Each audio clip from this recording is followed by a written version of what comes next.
Décryptage du jour invite, comme d'usage, Mamadou Diouf. Mamadou, bonsoir. Bonsoir. Vous allez bien? Très bien. Nous allons parler du Nigeria avec les incendies, les heurts, les coups de feu sporadiques. Au départ, Mamadou, c'était une simple marche pour manifester contre les violences policières. Oui, malheureusement, une marche qui était pacifique au départ et qui avait un objectif qui était noble, puisqu'il fallait dénoncer des exactions de la part des forces de police. Il faudrait peut-être rappeler que le rôle de la police, c'est d'assurer la sécurité des citoyens. Quand un citoyen se trouve à côté d'un policier, d'un gendarme, d'un militaire, il doit se sentir à l'aise parce que sachant que voilà la personne qui est chargée de sa protection. Malheureusement, au Nigeria, avec le SARS, ça n'a pas été le cas. Il y a eu plein d'exactions, des meurtres. Ils ont même obligé des gens à aller vider ce qu'ils avaient dans les comptes pour prendre leur argent. Les populations en avaient marre. Elles ont commencé à manifester contre le SARS.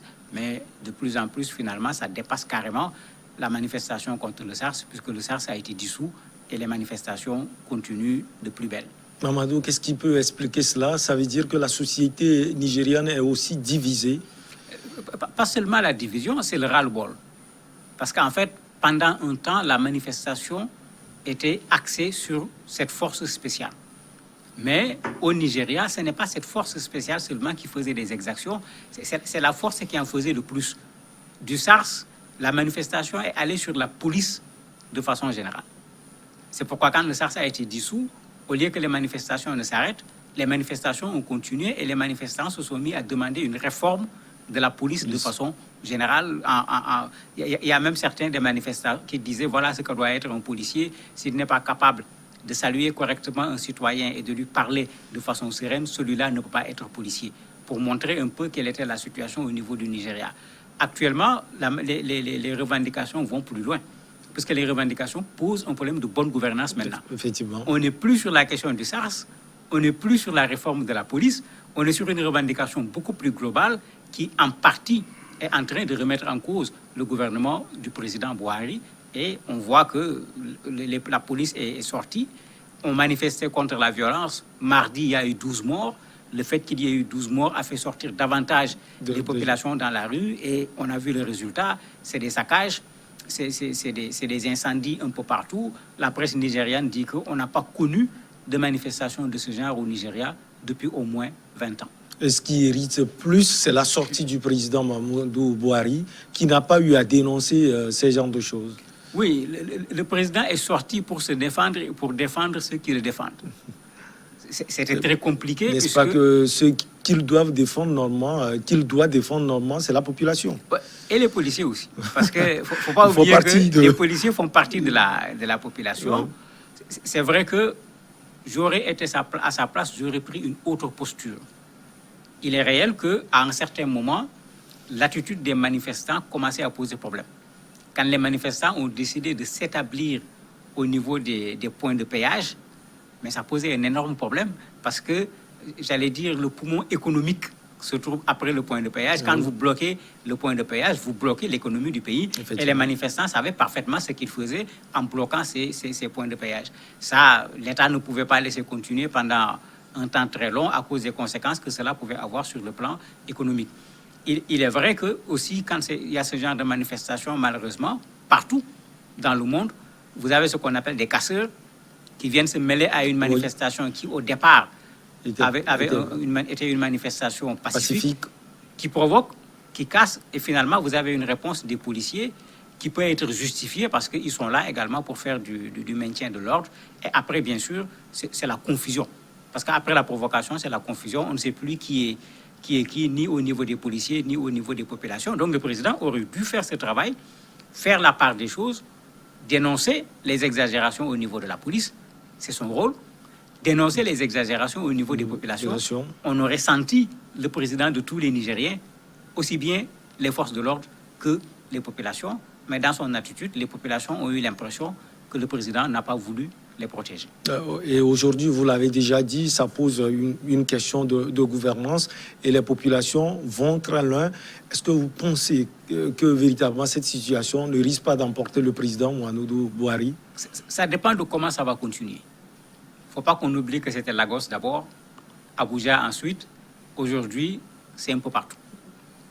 si ça continue dans ce sens, effectivement, on peut, à un certain moment, en regardant comment les revendications ont évolué, de la dissolution d'une force spéciale à une remise en cause de la gouvernance, est-ce que les revendications ne vont pas évoluer à nouveau pour demander le départ du président Bouhari? Ça dépendra bien sûr de la mobilisation des populations, parce que quand tu veux faire partir un président de la République, il faut pouvoir mobiliser un très grand nombre de Nigériens, de Nigérians plutôt, et il faut dire que pour le moment, la mobilisation n'a pas encore atteint ce niveau-là. Mais rien ne dit qu'on n'y aboutira pas, parce qu'à chaque fois que la police tue, c'est ce que les gens oublient, en plus des mécontents, vous ajoutez des mécontents.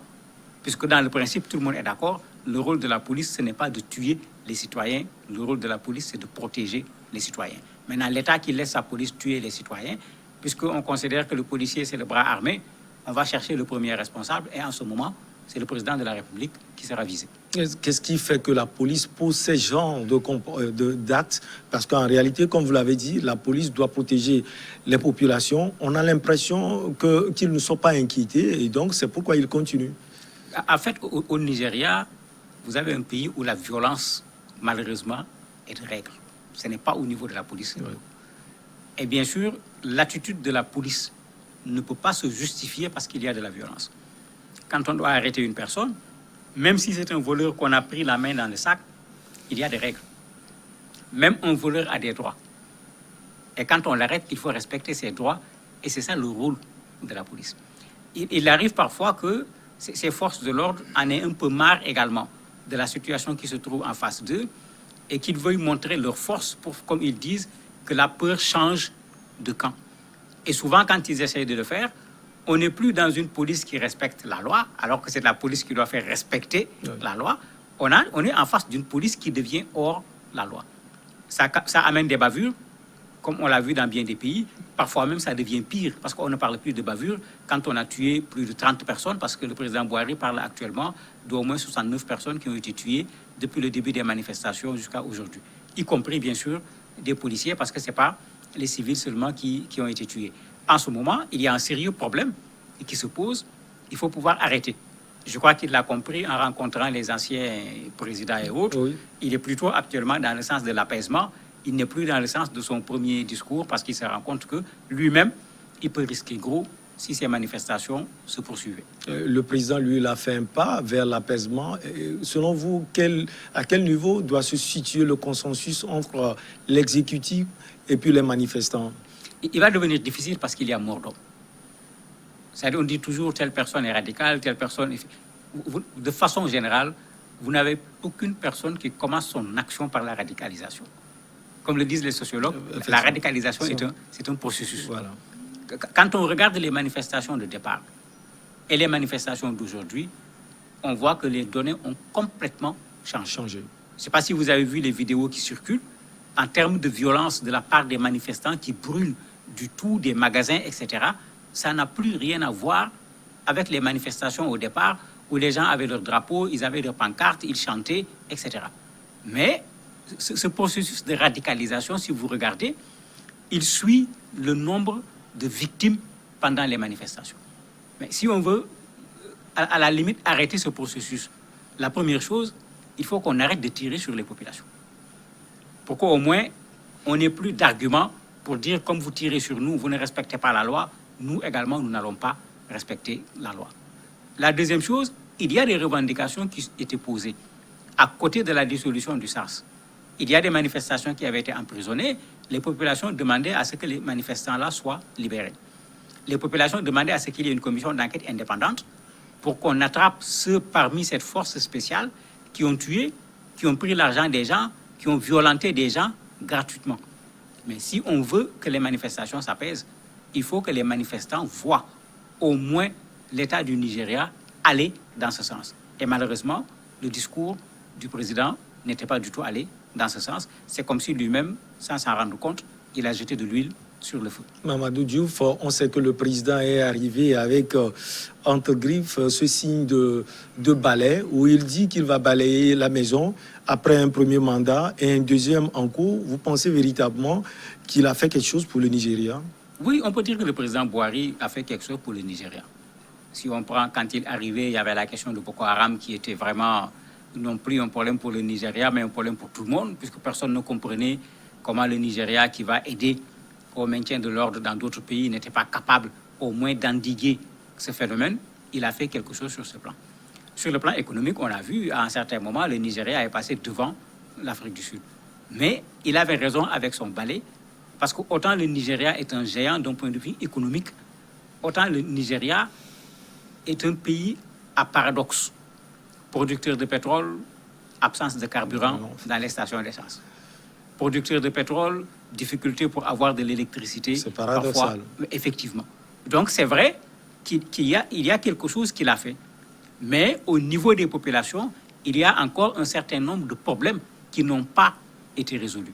Et comme on le dit souvent, on présente aux populations ce qu'on appelle les aspects macroéconomiques, on présente aux populations la croissance économique. Comme dit quelqu'un, on ne mange pas la croissance. Voilà. Quand les populations ne sentent pas ce Nigeria dont on parle à l'international, eux, ils ne le sentent pas dans le panier de la ménagère, ils ne le sentent pas dans leur habitat, ils ne le sentent pas à l'école, ils ne le sentent pas à l'hôpital, mais ils te disent, mais nous attendons toujours et nous n'avons pas encore vu ce que nous attendions, et Boari est confronté aujourd'hui à ce problème, parce que derrière ce mécontentement par rapport au SARS, il y a également ce problème qui est là posé. Vous avez touché un aspect, l'économie. On sait que le Nigeria est un grand au niveau de la sous-région. Quel est l'impact, ou bien quel sera l'impact de cette crise sur l'économie de la sous-région? Mais si ça continue, on va tous le payer cher. On va tous le payer cher, parce que malheureusement, on a vu quand le Nigeria a décidé de fermer ses frontières, simplement, on a vu les conséquences. Voilà. Et Boari est resté ferme pendant fort longtemps. Ouais. Ça a déstabilisé bien des choses. Et ça, c'était une fermeture voulue dans un cadre pacifique. Il n'y avait pas de manifestation, voilà. Il n'y avait pas de destruction. Si les manifestations continuent, si le couvre-feu continue, puisqu'il y a un couvre-feu actuellement qui empêche aux gens de mener leurs activités, le Nigeria lui-même ne pourra plus continuer ses activités avec ces pays de l'Afrique de l'Ouest. Ces pays de l'Afrique de l'Ouest qui avaient des activités avec le Nigeria également seront obligés d'être en stand-by en attendant que le Nigeria puisse revenir à une situation normale. Quand on arrête l'économie, tous les jours, il faut voir le nombre de milliards qui sont en train d'être perdus, parce que quand on arrête l'économie, c'est ça la conséquence. On a vu, Covid l'a fait, en arrêtant l'économie, on est en train de compter jusqu'à présent le nombre de milliards qui sont en train d'être perdus, alors que Covid se faisait sans affrontement, sans destruction de biens matériels. Il y avait mort d'hommes, c'est vrai, mais pas par balle, plutôt pour des raisons de maladie. Ici, on a un effet qui va ressembler à l'effet Covid, puisque les activités sont en train d'être bloquées au Nigeria, là où on manifeste. Et sur le plan politique, on a vu ces sorties, même un peu diplomatiques et sous-jacentes par rapport au problème de la Côte d'Ivoire et de la Guinée-Conakry. Aujourd'hui, il est confronté également à ces genres de réalités, même si ce n'est pas les mêmes choses. Ce n'est pas exactement la même réalité, puisque Côte d'Ivoire et autres, il y a un problème lié à des élections. Pour le Nigeria, ce n'est pas le cas, mais on a quelque chose que nous partageons tous, les populations de la sous-région de façon générale, vu l'état économique de nos pays, sont mécontentes de ceux qui dirigent ces pays. Et c'est pourquoi il faut faire très attention, parce que n'importe quelle petite manifestation, comme on l'a vu au Mali, peut finalement engendrer le départ du président de la République, parce que les gens peuvent venir trouver une manifestation pour une cause déterminée et venir ajouter à cette cause les autres mécontentements qui sont déjà sur place. Mais si ça se passe au Nigeria, le président Boari va risquer gros. Il ne pourra plus aller faire de l'intermédiation ailleurs. Il va devoir peut-être lui-même avoir besoin que la CEDEAO vienne également au Nigeria pour voir comment faire en sorte qu'il y ait de l'apaisement d'abord, pour qu'on puisse trouver une solution, parce qu'il faut le dire également, ce n'est pas dans la violence, ni la violence des manifestants, ni la violence de la police, qu'on va trouver une solution au problème actuel du Nigeria. Est-ce que vous connaissez certaines figures de proue de ces manifestations au Nigeria? Est-ce que ce sont des opposants, ce sont des gens de la société civile? En tout cas, devant eux, il y aura sûrement certaines personnes. Non, au départ de la manifestation, ça n'avait rien à voir. C'était quelque chose de pratiquement spontané, puisque la manifestation est partie des réseaux sociaux. C'est une personne qui avait été victime des SARS, qui ne savait pas quoi faire, qui a voulu témoigner. Une façon de dire, il y a une chose qui se passe qui n'est pas normale.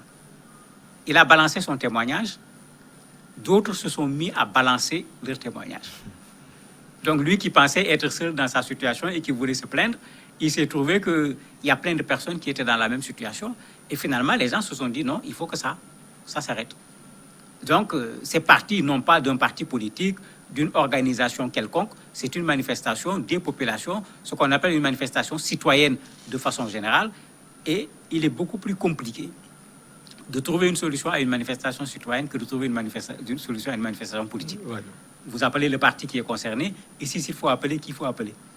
C'est les Davido, parce que tous sont dedans maintenant, voilà. Les artistes. Oui, j'allais poser cette question. On voit une manifestation des artistes sur le plan mondial. Est-ce que le Nigeria porte aussi d'intérêt à ces stars ou bien à toutes ces personnes? Oui, mais bien sûr, parce que c'est l'image du Nigeria qui est en train d'être déchirée. Il ne faut pas oublier que ces stars, quand vous les suivez sur Twitter, quand vous les suivez sur Internet de façon générale, ils ont des fans. 500 000, 1 million, etc. Donc, quand il dit quelque chose, vous imaginez le nombre de personnes que ça touche. Et si ces fans se mettent à répercuter ce que la star a dit, mais pas seulement au Nigeria, mais même à l'extérieur du Nigeria, on va écorner très fortement l'image du Nigeria. Donc, le Nigeria lui-même va être sensible à cela.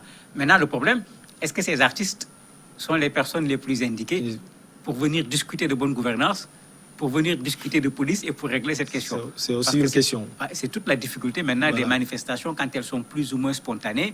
Vous pouvez avoir devant vous des gens qui n'ont pas, j'allais dire, l'étoffe qu'il faut pour qu'on puisse s'asseoir, discuter, mettre en place un mémorandum et puis signer quelque chose. Certains même commencent à dire est-ce que les politiques ne sont pas en train également de tirer les ficelles? Bien sûr, tirer les ficelles, mais c'est le rôle de l'opposition. Ils ne vont pas voir ces manifestations et puis dire aux gens arrêtez de manifester. Ils vont en profiter eux aussi pour dire tout le mal qu'ils pensent plutôt du pouvoir en place. Mamadou Diouf, merci. C'est moi qui vous remercie. La pause et après on passe à l'invité du jour.